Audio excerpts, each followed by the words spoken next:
Selamat siang Bapak dan Ibu sekalian. Perkenalkan, saya Tudi Tarkisia, dosen histologi dari program studi sarjana kedokteran FK Untar. Rencana pembelajaran dari program studi kami adalah menerapkan 21 blok selama 7 semester dengan pembelajaran ilmu kedokteran dasar dan ilmu kedokteran klinis. Salah satu cabang ilmu kedokteran dasar yang akan dipelajari adalah ilmu anatomi mikro atau yang biasa kita sebut sebagai histologi. Histologi adalah cabang mata kuliah kedokteran yang mempelajari struktur normal tubuh manusia secara mikroskopik. Struktur-struktur mikroskopik yang akan dipelajari akan dibagi ke dalam blok-blok sistem organ. Salah satu sistem organ yang akan dipelajari oleh mahasiswa kami adalah sistem organ penginderaan atau blok sistem penginderaan. Pada blok sistem penginderaan, mahasiswa akan mempelajari masalah kesehatan dan organ-organ yang terkait dalam sistem penginderaan seperti mata, hidung, kulit, dan juga telinga. Histologi telinga akan dipelajari di blok sistem penginderaan dengan capaian pembelajaran bila diberi ilustrasi kasus tentang kelainan telinga, mahasiswa mampu untuk menjelaskan, mengidentifikasikan struktur anatomi dan histologi, fisiologi, etiologi, patofisiologi, serta menyusun rencana diagnosis dan diagnosis banding berdasarkan manifestasi klinis, pemeriksaan fisik, pemeriksaan penunjang, untuk kemudian merencanakan tata laksana dan juga mampu menjelaskan kemungkinan komplikasi dan rujukan. Dengan capaian pembelajaran di bidang histologi, yaitu mampu memahami peran dan fungsi dan juga struktur gambaran daripada sel dan jaringan penyusun organ telinga. Histologi telinga yang nanti akan dipelajari di blok sistem penginderaan memiliki sistem pembelajaran yang terdiri dari kombinasi kuliah dan juga diskusi, di mana pada kuliah akan terbagi menjadi kuliah pengantar dan juga kuliah narasumber. Kuliah pengantar nantinya akan berperan untuk membuka wawasan mahasiswa tentang materi pembelajaran dan juga untuk mempersiapkan mahasiswa ke step pembelajaran berikutnya, yaitu diskusi PBL. Diskusi PBL adalah diskusi dengan menggunakan problem based learning, di mana mahasiswa akan dibagi dalam kelompok-kelompok kecil yang terdiri dari 7-12 orang mahasiswa yang nantinya mereka akan berdiskusi untuk membahas suatu pemicu yang biasanya merupakan masalah kesehatan di bidang organ telinga, dengan dipadu oleh seorang dosen agar diskusi dapat berjalan dengan baik. Setelah diskusi PBL selesai, maka dilanjutkan dengan presentasi dari hasil diskusi tersebut di dalam pleno PBL, yang kemudian akan dilanjutkan dengan kuliah narasumber, di mana dosen histologi akan memberikan umpan balik atau feedback terhadap materi pembelajaran yang telah dicapai melalui diskusi PBL tersebut. Terapan ilmu kedokteran dalam pelayanan kesehatan berguna untuk membantu mahasiswa atau calon-calon dokter untuk mengidentifikasi atau menjelaskan struktur yang normal dengan struktur yang abnormal, sehingga mampu untuk menegakkan diagnosis pasien baik di fasilitas kesehatan profesional maupun di bakti sosial yang merupakan salah satu bentuk dari kegiatan pengabdian kepada masyarakat. Histologi juga banyak diterapkan dalam penelitian sebagai pengembangan dari ilmu pengetahuan kedokteran, di mana berperan untuk mengetahui perubahan struktur yang terjadi akibat suatu penyakit atau untuk mengetahui efek terapi dari suatu tata laksana, seperti efek penggunaan sunscreen pada jaringan kulit manusia. Penilaian mata kuliah histologi telinga pada umumnya mencakup pemahaman mahasiswa mengenai struktur sel dan jaringan dari telinga. Penilaian dapat berupa ujian teori, di mana pertanyaan dapat diberikan secara pertanyaan narasi atau pertanyaan dengan menggunakan gambar. Untuk evaluasi pembelajaran mata kuliah histologi, biasanya kami menggunakan kuis yang akan diberikan sebelum dan sesudah kuliah pengantar dalam bentuk pretest dan juga posttest. Materi pembelajaran dari mata kuliah kami akan dapat diunggah oleh mahasiswa melalui website Untar, sehingga dengan mempelajari ilmu histologi, mahasiswa diharapkan dapat memahami peran dan fungsi dari struktur sel dan jaringan penyusun organ telinga, dan juga dapat mengetahui dan mengidentifikasi gambaran bentuk daripada sel dan jaringan penyusun organ telinga.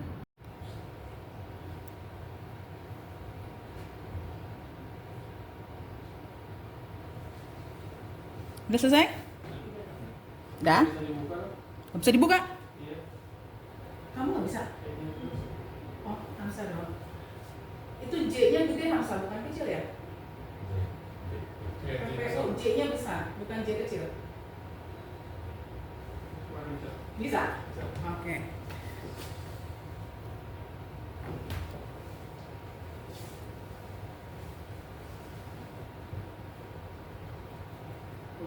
Udah? Oke, kita mulai ya. Telinga.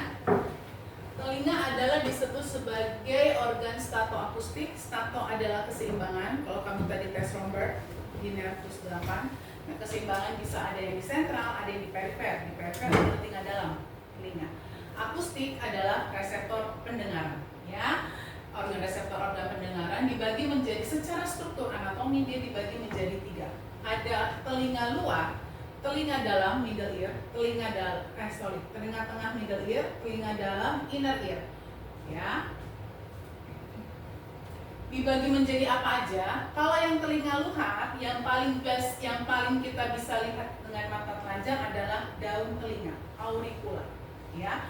Kalau misalnya yang bahas helix, antihelix itu anatomi. Oke. Yang kita bahas di histologi adalah susunan dari daun telinga itu apa? Kalau kamu lihat, susunan dari daun telinga adalah tulang rawan elastin. Masih ingat SMS, tulang rawan di seluruh tubuh kita ada berapa macam? 3. Apa aja? Myelin, elastin, terakhir tulang belakang fibrocartilago. Makanya kenapa tulang rawan elastin? Sehingga kalau kamu pegang kuping masing-masing dia tuh elastin. Kamu tekuk dia balik lagi, kamu tekuk dia balik lagi, gitu ya. Nah, tulang rawannya itu dilapisi oleh jaringan kulit, folikel rambut, sebasea. Sama kayak lapisan kulit integumen biasa, gitu ya. Nah, yang khasnya adalah untuk yang daun telinga ada yang namanya lobus auricula. Tempat yang cewek-cewek suka bikin anting. Kenapa dia di situ? Karena isinya cuma jaringan lemak. Oke? Fungsinya adalah untuk apa? Untuk mengumpulkan gelombang suara, dikumpulkan untuk masuk ke dalam. Yang kedua adalah liang telinga, kalau orang awam bilang. Nama kedokterannya meatus acousticus externus atau canalis acousticus externus, masuk dalam telinga luar. Dari membran timpani, dia dari auricula daun telinga sampai ke membran timpani. Susunannya apa? Sepertiga luar, sepertiga yang ke arah daun telinga, tulang rawan elastin. Sepertiga dalam masuk ke dalam tulang tengkorak, tulang temporal. Jadi ada tulang rawan, ada tulang kompak, gitu ya, spongiosum. Lalu itu liang telinga sebenarnya kan bentuknya adalah pipa ya, pipa yang dilapisi oleh kulit. Yang namanya kulit, epitel berlapis gepeng berkeratin seperti biasa. Ada folikel rambut, ada adnexa kulit, makanya tetap ada bulu telinga kan ya, bilangnya ya. Oke, ada kelenjar sebasea, sama yang terakhir adalah kelenjar ceruminosa. Dia adalah modifikasi dari kelenjar yang menghasilkan cerumen. Cerumen adalah kotoran telinga. Fungsinya untuk apa? Untuk perlindungan proteksi diri. Misalnya siapa tahu kemasukan semut, kemasukan serangga, kan dia bentuknya kayak wax, kayak lilin. Jadi nempel dia di serum, nggak langsung main masuk ke dalam. Sampai sini jelas? Jelas. Fungsinya adalah mengarahkan gelombang suara yang tadinya dikumpulkan di daun telinga diarahin masuk ke membran timpani atau gendang telinga. Ini adalah bagian dari telinga luar yang paling dalam. Bagian telinga luar yang paling dalam. Membran timpani atau gendang telinga kalau orang awam bilang. Dia itu bentukannya apa sih? Bentukannya itu cuma selaput deh. Kalau kamu lihat pakai otoskop, kamu lihat disenterin kuping telinga, bentuknya kayak begini. Ini adalah gendang telinga, membran timpani. Bentukannya apa? Bentukannya adalah selaput. Jadi dia terdiri dari apa? Bagian luar epidermis karena dari meatus acousticus externus, bagian dalam dari cavum timpani yang bagian tengah. Tengah-tengah di antara dua epitel adalah serat kolagen, elastin, sama fibroblast. Jadi cuma selaput saja. Bisa pecah, bisa robek. Itu yang nanti ada kelainan, bisa oma, bisa OMSK, telinga congek, tau kan ya? Nah kayak gitu, oke? Nah fungsinya apa? Fungsinya adalah mengubah gelombang suara yang tadinya udah dikumpulkan masuk ke dalam, karena itu selaput bergetar, menggetarkan tulang pendengaran. Jadi dia mengubah gelombang suara menjadi mekanik. Gelombang suara jadi getaran. Sampai sini oke ya? Kita lanjut. Bagian dari tulang membran timpani atau gendang telinga ada yang namanya pars flaccida, ada yang namanya pars tensa. Pars tensa, pars flaccida. Gitu ya. Nah, dibilang bahwa bagian yang pars flaccida itu yang paling lemas. Kenapa? Karena kolagennya nggak ada. Sedangkan kalau yang pars tensa dia tuh yang ada di bagian tengah, melekat dengan malleolus atau tulang-tulang pendengaran. Nah, ini nih, tulang-tulang pendengaran.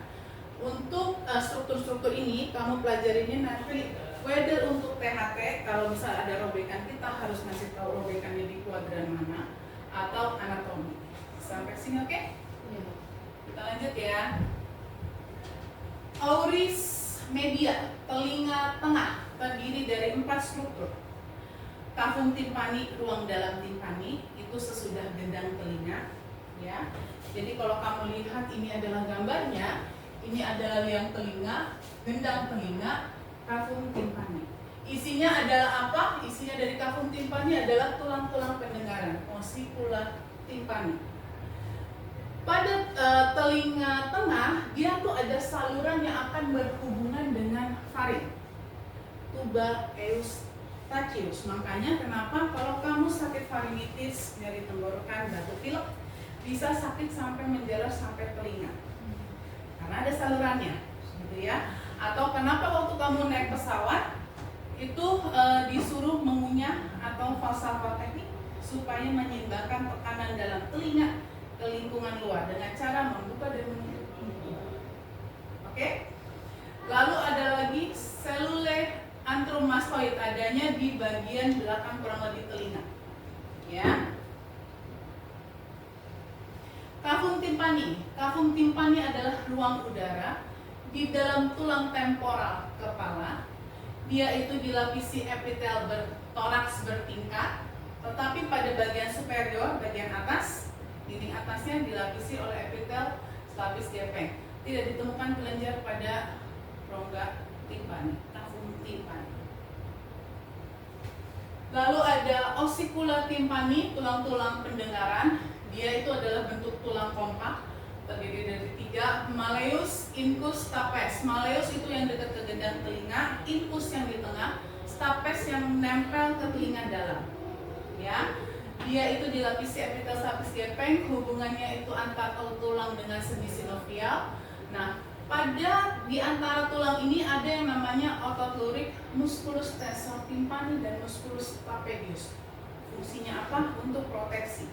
Jadi kalau misalnya nih ada suara yang terlalu keras, begitu dia masuk, gelombang yang masuk bikin getaran yang terlalu hebat, kan ya? Nah, getaran yang terlalu hebat ini akan diatur atau diredamkan oleh si otot lurik. Kalau getarannya terlalu hebat, misal suara bom, nah itu nggak bisa, rusak-rusak juga, gitu ya. Oke, kita lanjut. Tuba eustachius itu menghubungkan antara telinga tengah, kavum timpani, sama latero posterior nasofaring. Tersusun dari tulang temporal, lalu di dalam tulang temporal makin berjalan ke tengah tulang rawan elastik, makin ke arah nasofaring tulang rawan hyalin. Karena kalau kita ingat ya, respirasi tulang rawannya adalah tulang rawan hyalin, penyokongnya, gitu ya. Bisa ditemukan kelenjar, epitelnya itu nanti akan berubah dari epitel kubus jadi toraks bertingkat, ikutin epitel respirasi. Epitel toraks bertingkat berselir bersambung. Fungsinya apa? Menyeimbangkan tekanan telinga dalam sama luar. Oke. Lalu ada lagi yang namanya ruang-ruang udara yang di bagian belakang telinga, selule antrumastoid. Ini adalah ruang-ruang yang ada di dalam tulang belakang telinga. Sekarang kita masuk ke telinga dalam. Telinga dalam secara garis besar terdiri dari 2 bagian besar, labyrinthus osseus, labyrinthus membranaceus. Labyrinthus osseus adalah bagian tulang daripada telinga dalam, terdiri dari vestibulum, kanalis semicircularis, dan juga cochlea. Terdiri dari vestibulum, kanalis semicircularis, cochlea meskipun. Ini adalah labyrinthus osseus, telinga dalam, tempat organ reseptor telinga dan juga keseimbangan. Ya. Nah, di dalam dari labyrinthus osseus ini berisi perilim, cairan perilim, dan labyrinthus membranaceus. Jadi kalau kita analogkan, isinya kayak pipa, di dalamnya terisi balon. Kebayang nggak? Pipa, dalamnya ada balon. Jelas? Balonnya itu adalah labyrinthus membranaceus, pipanya adalah labyrinthus osseus.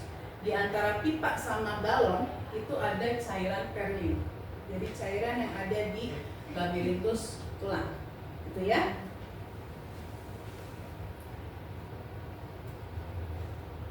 Labyrinthus membranaceus tadi kita udah bilang ya, dia tuh kayak pipa, dalamnya balon. Yang namanya balon berarti jaringannya ikat, selaput. Makanya dia disusun oleh jaringan ikat yang dilapisi epitel gepeng. Kalau labyrinthus pipa, susunannya tulang, gitu ya. Isinya apa? Isinya adalah endolin. Jadi labyrinthus tulang, isinya perilim, baru labyrinthus membranaceus, baru endolin. Dalamnya labyrinthus membranaceus. Sampai sini clear? Clear. Gitu ya. Nah, dia itu melekat. Kenapa itu bisa? Balonnya bisa ada di dalam pipa nggak goyang-goyang karena ternyata dia ditautkan, dilekatkan oleh ligamentum oleh trabecula halus. Jadi dia kayak isinya kayak pipa, isinya balon, tuh balon nggak kemana-mana. Kenapa? Karena dia ditautkan. Periosteum dari labirin tulang itu, periosteum dari labirin tulang itu keluar trabecula halus, nempel dia ke labyrinthus membranaceus. Ya, jadi dia kayak ngambang di dalam. Oke. Nah, gambarannya jadi kayak begini. Ini adalah bagian yang tulang, ini adalah bagian yang labyrinthus membranaceus. Ya, ini ditautkan oleh trabecula halus. Terdiri dari apa? Kalau yang tadi vestibulum isinya sacculus utriculus. Kalau yang tadi si kanalis semicircularis isinya adalah kanalis semicircularis. Kalau yang si cochlea isinya adalah ductus cochlearis. Sampai sini bisa?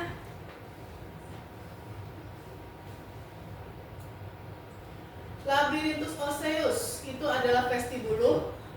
Yang kita bahas pertama adalah yang bagian tengah dulu. Ini adalah vestibulum, bentuknya oval, isinya adalah sacculus utriculus, dia adalah labyrinthus membranaceusnya.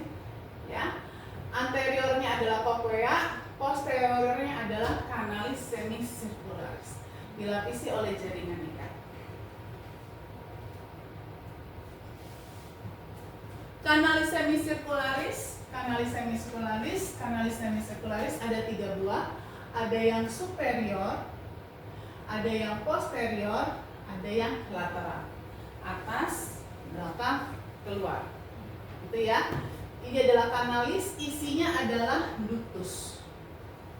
Itu cochlea. Cochlea suka dibilang sebagai rumah sikut karena bentuknya kayak eskon, kayak sikut. Begini dia muter ke atas. Eskon, rumah sikut.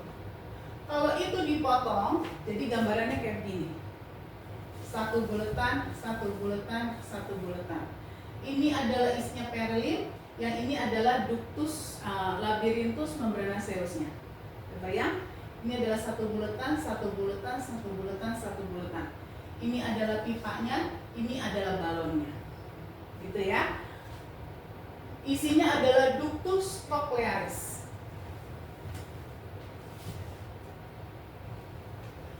Oke, sama kayak eskon. Kalau eskon dia muter begini, dia punya poros di tengah. Poros di tengahnya kita namakan modiolus, tempat keluarnya ganglion-ganglion daripada reseptor. Namanya osea, lamina, spiralis. Tempat keluarnya saraf-saraf. sekarang labirinthus membranaceus. Labirinthus membranaceus tadi udah dibilang kalau di vestibulum ada dua, utriculus sama sacculus. Dia itu tempat untuk area reseptor keseimbangan. Isinya adalah epitel, semuanya adalah epitel. Tapi begitu dia ada di tempat area yang reseptornya, dia ada penebalan atau peninggian yang kita namakan sebagai makula. Ini untuk reseptor keseimbangan. Ya, terdiri dari sel apa? Terdiri dari sel sustentakuler sama sel rambut. Sel sustentakuler adalah sel penyokong untuk penyokong hidup saraf. Kalau sel sarafnya adalah sel sensoris atau sel rambut. Ductus semicircularis juga dia tempat reseptor daripada keseimbangan. Keseimbangan reseptor nanti di faal ada yang horizontal, ada yang vertikal, ya. Nah, untuk area reseptor sensoris untuk ductus semicircularis adalah crista ampularis namanya. Dia juga epitel, isinya cuman begitu di tempat yang area sensoris dia akan mengalami diferensiasi menjadi sel sustentakuler sama sel sensoris. Ductus cochlearis yang tadi udah kita bahas terdiri dari 3 ruangan. Nah, dari 3 ruangan ini untuk ductus cochlearis itu tempat dari organ pendengaran. Strukturnya, tempat sensorisnya namanya adalah organ kortik. Ya, jadi kalau ini satu beginian adalah tadi buletan yang isinya labirinthus tulang, isi perilin, dalamnya adalah balon isi endolin. Nah, tempat endolin ini di bawahnya tempat berdirinya organ korti. Organ korti adalah organ sensor pendengaran. Ya. Sel-sel yang ada di organ korti itu ada sel Claudius, Bocher, Hansen, palang luar, rambut luar, tiang luar, palang dalam, rambut dalam, sama sel border. Nah, ini kita lihatnya. Ya. Jadi, dari yang atas adalah skala vestibuli, bawah adalah timpani, ini yang adalah tengah, ini adalah labirinthus membranaceus. Ya. Kita mulai dari sel Claudius. Kalau di kadang-kadang kalau buku baru dia nggak ngebagi lagi antara Claudius sama Bocher. Bocher nama orang, Claudius nama orang. Ini adalah nama yang menemukan sel tersebut. Kadang-kadang kalau buku baru dia cuma bilang supporting cell aja, supporting cell eksternal. Lalu habis itu ada ini semuanya adalah sel penyokong, sedangkan untuk sensoriknya adalah sel rambut luar sama sel rambut dalam. Ini adalah gambaran histologinya. Kalau tadi skemanya, ini adalah gambaran histologinya. Ya, selesai. Terima kasih. Coba kita isi proses.